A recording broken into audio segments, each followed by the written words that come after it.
കുറച്ചധികം ദിവസങ്ങളായി എല്ലാവരും ചർച്ച ചെയ്യുന്ന ഒരു വിഷയം തന്നെയാണ് രേണു സുധിയുടെ വിഷയം.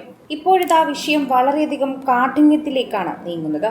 വീഡിയോ കാണുന്ന പലരും കമന്റ് ചെയ്യുന്നത് രേണു ഇപ്പോൾ അറിയുന്നുണ്ട്. അക്കൂട്ടത്തിൽ രേണു പറയുന്ന ചില കാര്യങ്ങൾ കൂടി സോഷ്യൽ മീഡിയയിൽ വൈറലാകുന്നു. പലരും കമന്റ് ഇടുന്നുണ്ട്, എനിക്ക് ക്യാൻസർ ഒന്നുമില്ല, ഞാൻ അഭിനയിക്കുകയാണെന്ന്. അവരിത് കാണൂ എന്നായിരുന്നു ക്യാപ്ഷനിലുണ്ടായിരുന്നത്. അപ്പോൾ എല്ലാവരും കരുതി സാധാരണ രേണു പങ്കുവയ്ക്കുന്നത് പോലൊരു വീഡിയോ ആയിരിക്കുമെന്ന്. എന്നാൽ അപ്രതീക്ഷിതമായൊരു ട്വിസ്റ്റ് അവിടെ ഉണ്ടായി. പിന്നീട് പ്രേക്ഷകർ കണ്ടത് എല്ലാവരും ഞെട്ടുന്നൊരു കാര്യം തന്നെയായിരുന്നു. ശരിക്കും പറഞ്ഞാൽ പ്രേക്ഷകർക്ക് എല്ലാവർക്കും ഒരു ഞെട്ടലായി. പെട്ടെന്ന് രേണു തലയിലേക്ക് കൈവച്ച് ഒന്ന് മുടിയിൽ തൊട്ടപ്പോഴേക്കും കയ്യിൽ നിറയെ മുടി പടർന്നു. ഇത് കണ്ടതും പ്രേക്ഷകർക്ക് ഞെട്ടൽ വർദ്ധിച്ചു എന്ന് തന്നെ പറയണം. ആരും അത് പ്രതീക്ഷിച്ചിരുന്നില്ല. ഇങ്ങനൊരു സംഭവമാണ് രേണു കാണിക്കാൻ പോകുന്നതെന്ന് ഒരിക്കലും ആരും പ്രതീക്ഷിച്ചില്ല. എല്ലാവരും അതിൻ്റെ കാഠിന്യം മനസ്സിലാക്കിയപ്പോൾ വലിയ സങ്കടത്തോടെയാണ് ഇപ്പോൾ രേണുവിന് മറുപടി നൽകുന്നത്. ഒരു പാട്ടിന് ലിപ്സിങ്ക് കൊടുക്കുകയാണെന്നാണ് ഞങ്ങൾ കരുതിയത്. മറ്റുള്ളവർക്കുള്ള ഒരു മറുപടി എന്ന് ഞങ്ങൾ കരുതി. പക്ഷേ അതിനുള്ളിൽ ഇങ്ങനെയൊക്കെ ഉണ്ടാകുമെന്ന് ഒരിക്കലും കരുതിയില്ല രേണു. രേണുവിൻ്റെ അവസ്ഥ ഞങ്ങൾക്ക് മനസ്സിലാകും.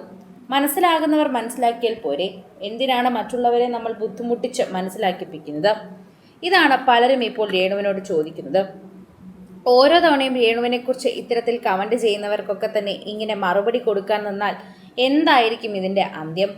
രേണു, നമുക്കിതിനുള്ള സമയമൊന്നുമില്ല. നമ്മളിപ്പോൾ ചികിത്സ നേടേണ്ട സമയമാണ്. അതിൽ മാത്രം നമ്മൾ കോൺസെൻട്രേറ്റ് ചെയ്താൽ മതി.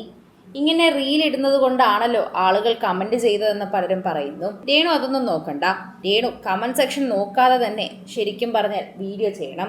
രേണുവിന് ഈ സമയത്ത് എന്തൊക്കെ സന്തോഷങ്ങൾ തോന്നുന്നു അതൊക്കെ ചെയ്യണം. അതാണ് ഈ സമയത്ത് ചെയ്യേണ്ടത്. അല്ലാതെ കമൻറ്റ് സെക്ഷൻ വായിച്ച് സങ്കടപ്പെടാൻ നിൽക്കണ്ട. അങ്ങനെ തുടങ്ങിക്കഴിഞ്ഞാൽ നമുക്ക് ഒന്നും ചെയ്യാനാകില്ലല്ലോ. നമുക്കത് ഓർത്തുകൊണ്ട് സങ്കടപ്പെടാൻ മാത്രമല്ലേ സാധിക്കൂ. അതുകൊണ്ട് രേണു അതൊന്നും ആലോചിക്കണ്ട. അങ്ങനെ ഇടാനുള്ളവരൊക്കെ ഇടട്ടെ.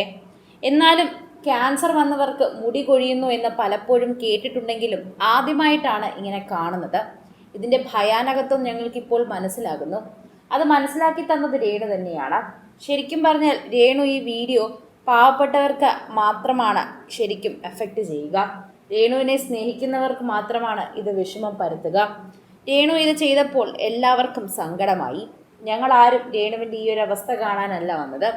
രേണുവിന് പൈസ ലഭിക്കണമെങ്കിൽ ക്യാൻസർ ചികിത്സയ്ക്ക് ഇനിയും ഒരുപാട് ഫണ്ട് ആവശ്യമാണ് എന്നറിയാം. അതുകൊണ്ട് തന്നെയാണ് ഞങ്ങൾ എത്തിയത്. ഒരിക്കലും രേണുവിനെ ഈ അവസ്ഥയിൽ കാണണമെന്ന് ഞങ്ങൾക്ക് ആഗ്രഹമില്ല. അത് പറഞ്ഞേ മതിയാകും. രേണു ഇനി ഇങ്ങനെ ചെയ്യരുത്. ഞങ്ങൾ ശരിക്കും പറഞ്ഞാൽ വേദനിച്ചത് കൊണ്ടാണ് ഞങ്ങളിത് പറയുന്നതും. സോഷ്യൽ മീഡിയയിൽ എല്ലാവരും ഇത് സമ്മതിക്കുന്നുണ്ട്. എല്ലാവർക്കും ഇത് മനസ്സിലായി എന്നും പറയുന്നുണ്ട്. ഓരോ തവണയും പ്രേക്ഷകർ ഇത് ഏറ്റെടുക്കുന്നുണ്ട്. രേണുവിൻ്റെ അവസ്ഥ എല്ലാവർക്കും മനസ്സിലായി. ഇനി ഇങ്ങനെ ചെയ്യരുത്. ഇത് ഞങ്ങൾക്ക് സങ്കടമാണ് രേണുവിൻ്റെ അവസ്ഥ കാണുമ്പോൾ. കൂടുതൽ സിനിമ, സീരിയൽ, ചാനൽ വാർത്തകൾക്കും നിങ്ങളുടെ പ്രിയപ്പെട്ട താരങ്ങളുടെ എക്സ്ക്ലൂസീവ് അഭിമുഖങ്ങൾക്കുമായി സബ്സ്ക്രൈബ് ചെയ്യാൻ മറക്കല്ലേ.